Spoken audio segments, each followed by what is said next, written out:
Welcome to the Box Score Sports Podcast.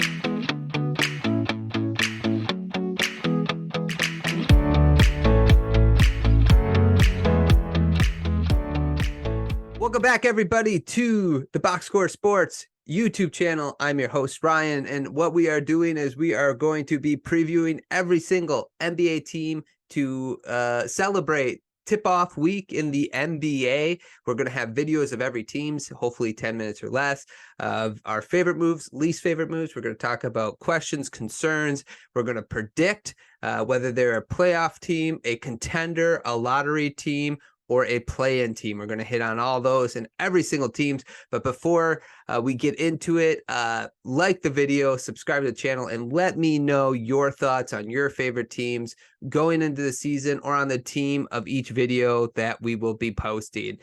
With that said, let's get into our predictions.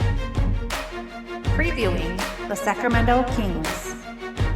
The Sacramento Kings are the third seed last year. They were 48-34, and the reason why I said it like that is because weren't we all surprised? We were all surprised that the Kings were that good last year. They eventually lost to the Warriors in an epic 7-game series. I think the Warriors might have been the only team that, maybe other than Nuggets, but like that could have kept up with the Kings. I felt like they just drew the short straw there, but good job by that team to surprise us all. And I'll tell you what, it was a good series, a good season for them. Light the beam. Let's go Kings. They were a fun team to watch. They're a team that I hope my team might become one day.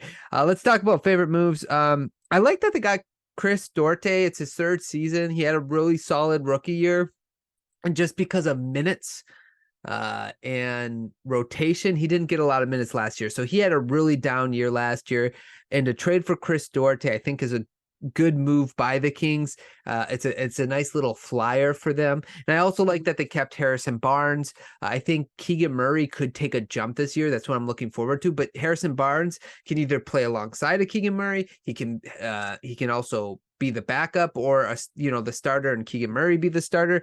But I just think that keeping him and maybe even a trade piece, which we'll talk about in a second, is better than losing him for nothing. As far as my least favorite moves that the Kings made, I have zero, none. I have not one bad move that they made. And guys, if you watch some of these videos of these team previews, I've been grasping for things. I could not grasp for anything that the Kings put out there. So solid job, I think, personally, by the Kings this offseason. I'm expecting them to be a fun team again to watch. Biggest question really is their roster is basically the same as last year. They added Chris Duarte, and but they brought back like Trey Lyles, Malik Monk, Hunter. It's basically the same rotation as it was last year. So the question really becomes, is there another level to this roster? Are we going to get more out of Fox? Is Murray going to take the leap? What can Chris Duarte bring you?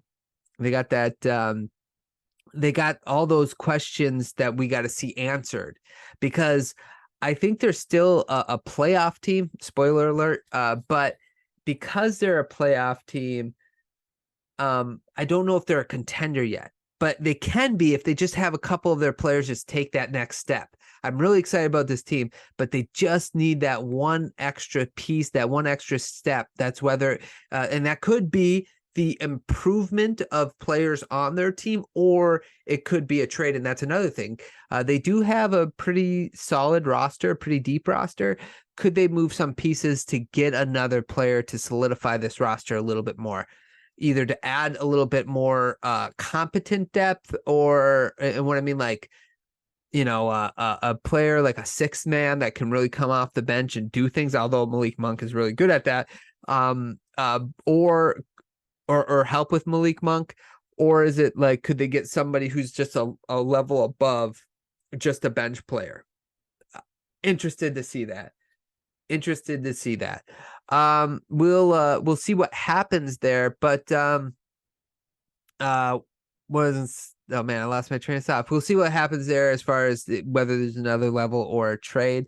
I'm interested to see if De'Aaron Fox continues his clutch his clutchness. I think he will, obviously, because he is so hard to guard and he's so fast and he has that mid-range game as well, that little pull-up he does, and he's just so hard to guard. I'm excited for this team this year, but as far as prediction goes, I don't think they're quite a contender yet going into the season. Can they develop into one? Absolutely. Can they add a piece to help them be a contender? Absolutely. But for right now, I just have them as a playoff team. Again, the West guys got so much better. The Nuggets got a little worse. The West got better. And it's just like, I don't know. I got to be a little picky and choosy when it comes to this stuff. So the Kings, to me, playoff team, excited to watch them, excited to see their growth as they continue to develop chemistry among their own teammates. Let me know in the comments down below, what were some of favorite moves that the Kings made? What were some of your least favorite moves? What are your questions concerned? Do you have them as a playoff team, or do you think I'm kind of underrating them a little bit? Not making them contenders? Let me know in the comments down below. Thanks so much for watching. Like and subscribe to the channel. I hope you guys enjoyed, and we will talk to you guys soon. Thanks so much for watching this clip of the Box Score Sports podcast. I hope you guys enjoyed. If you haven't yet, please subscribe to our channel. Follow us on Instagram and Twitter or X, and we'll talk to you guys real soon. See ya.